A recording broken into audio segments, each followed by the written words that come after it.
Je crois que je n'ai découvert Népal qu'à l'annonce de sa mort. Et lorsque j'ai écouté quelque temps plus tard son album posthume, Adios Bahamas, j'ai été frappé par son écriture riche, puissante et intelligente. Aujourd'hui, on va plonger dans cette écriture et analyser l'une de ses phases dans son morceau Trajectoire. C'est parti pour Punchline. Faut pas qu'on oublie la magie qu'il y a dans nos iris. Ne laisse pas désarmer la réalité, tu la crées en partie. Alors évidemment je sais, on pourrait s'arrêter sur le premier niveau de sens, celui qui saute aux yeux. La réalité, tu la crées en partie, ça voudrait dire tu es maître de ton destin, tu peux infléchir la courbe de ton existence, le monde est ce que tu en fais. On pourrait s'arrêter là, et franchement, ça collerait.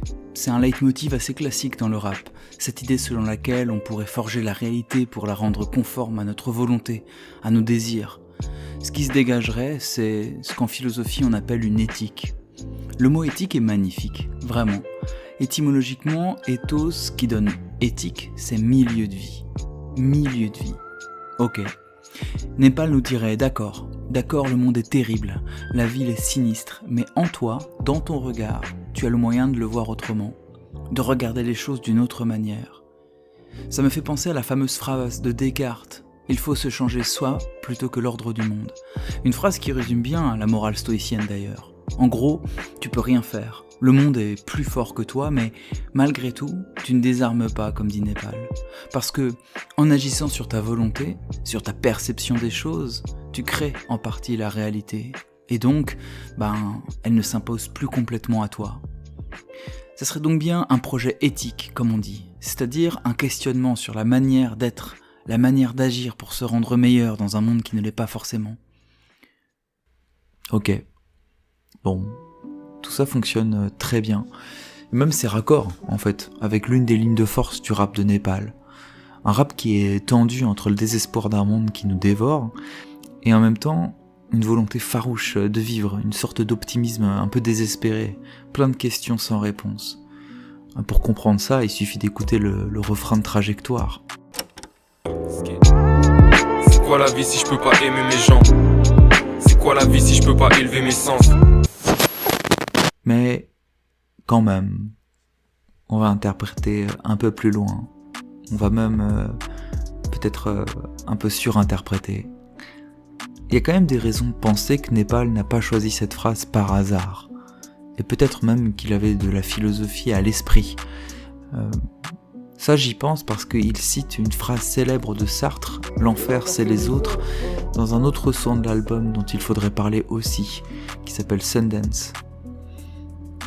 Il y a un truc qu'on apprend très tôt quand on fait de la philosophie, c'est que la réalité, c'est pas le réel.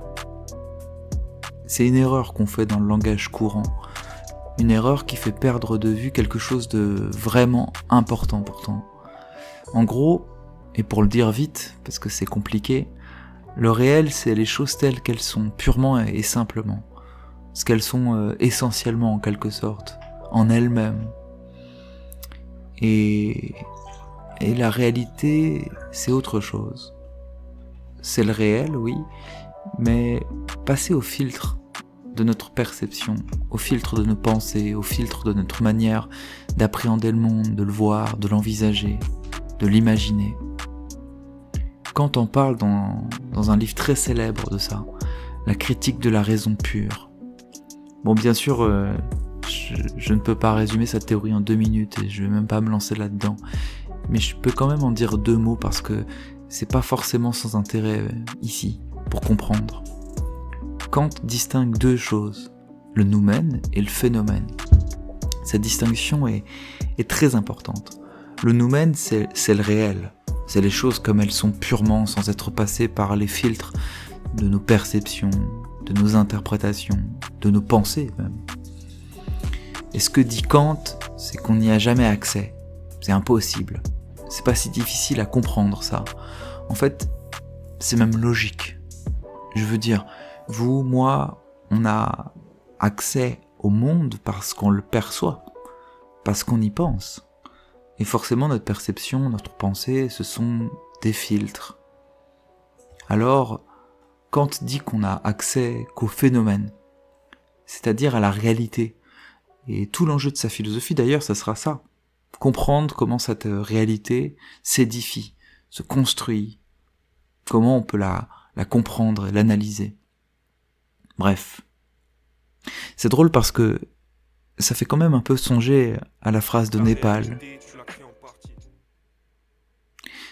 Donc, c'est clair. La réalité, tu la crées en partie, comme dit Népal. Il y a un socle réel, sans doute, mais tu ne le connais pas. Toi, tu connais le réel transformé. Et chez Népal, c'est très important, cette transformation. Parce que dans sa musique, dans son rap, c'est elle l'enjeu. Cette transformation-là. Je veux dire, il s'agit de lutter contre une tendance à faire de la réalité quelque chose d'infernal, de terrifiant, de morbide. Et le but aussi, c'est, je sais pas, de modifier la réalité, de la sublimer. Pas oublier la magie de nos iris, en somme. Vu qu'à la fin, il n'est qu'un humain bloqué dans la masse d'air et que nous, on reste coffrés dans des bulles d'air, comme il dit. Ce qu'il nous reste à faire, c'est créer des poches d'air pour respirer.